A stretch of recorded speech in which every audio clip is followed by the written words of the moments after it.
Okay guys, here's a before. And there's an after. Just cleaning it.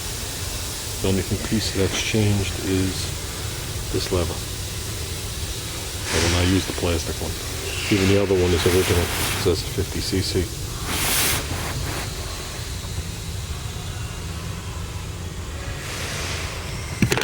Whoops, they even have the ink on them.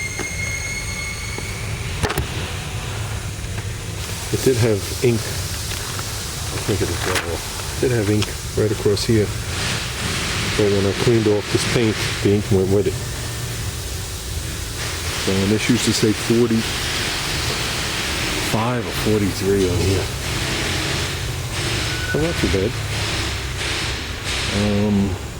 Basically what we're doing with these is we're cleaning them inside and out and packaging them up. So we're going to make this one look like this one now. And then we're just going to leave them to the side. It's amazing how that looks when you clean the dirt off it. And all in here. You didn't do anything. All I did was clean the stuff off it. So, these are the carburetors from a video I posted about a year ago for quarter flash. They're 600 double pumpers with a 50cc rear accelerator on them. And he swapped the carbs out and he gave them to me. So I wish I had these before I sent the other ones out. I would leave them just like this with the patina on them. That's the way I like them. Okay, why do I like these? Many reasons. One, they have history.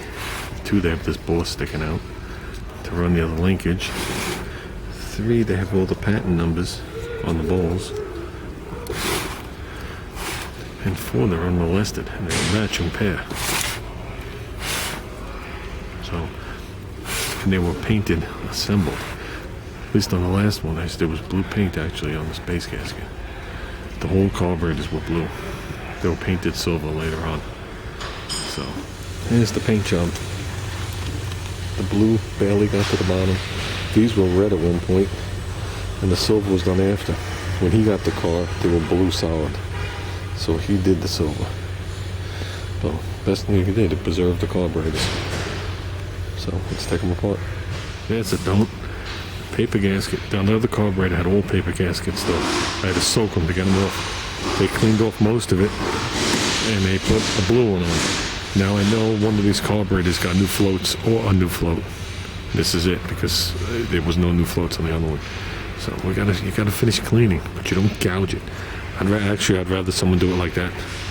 Then I clean it nicely. Okay, the camera fell again while I was tapping something on the bench. Okay, what do we have in this one here? This one we had, I'm assuming that's an aftermarket float. I don't know anymore. This is a Holley float from back then. So, I had a blue gasket here, and in here is an original. This is why they came up with non-stick floats, gaskets. Because that you're going to be working on for a while. But I'd rather be the one working on it. Yeah. Beautiful. I'll get most of it off and I'll let the rest wrinkle in the thing. Key is not to gouge nothing. Okay guys, well there's your power valve.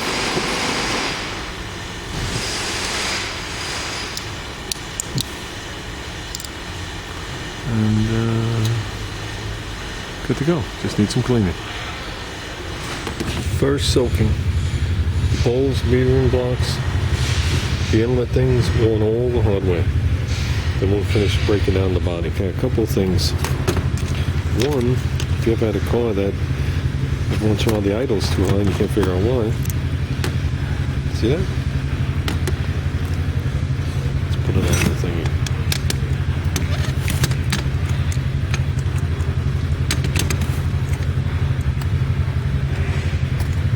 It needs to be cleaned. The shaft needs to be cleaned. So you whack it, you do it hard, it'll come back. If you do it easy, stays open. There you go. See?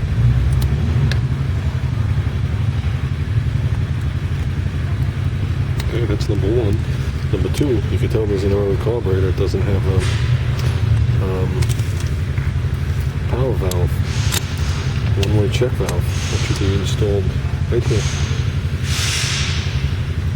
Okay, so this is manifold vacuum. Comes up through this port, puts vacuum in here, and that's what operates the power valve. If it backfires, it comes through here and blows out the diaphragm. A newer carburetor would have a check valve. You can install them. But also, this one is actually drilled for a rear one. You can see it goes nowhere. So this body's not made for a rear power valve, only a primary. So you can put one in, and you're gonna have some issues. These were on the car since 1988 at least. The car was built much earlier than that, but didn't always have a blower on it. And when I looked at the car when he bought it, I told him they would not blower carburetors. And you can tell a blower carburetor is exactly what I just showed you. This thing is taking manifold vacuum,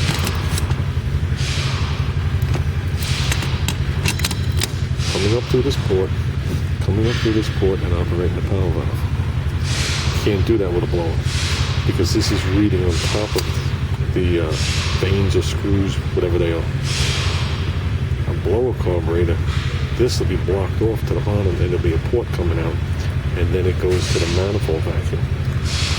Because there's times where you could still have manifold vacuum, okay, and this will not sense it.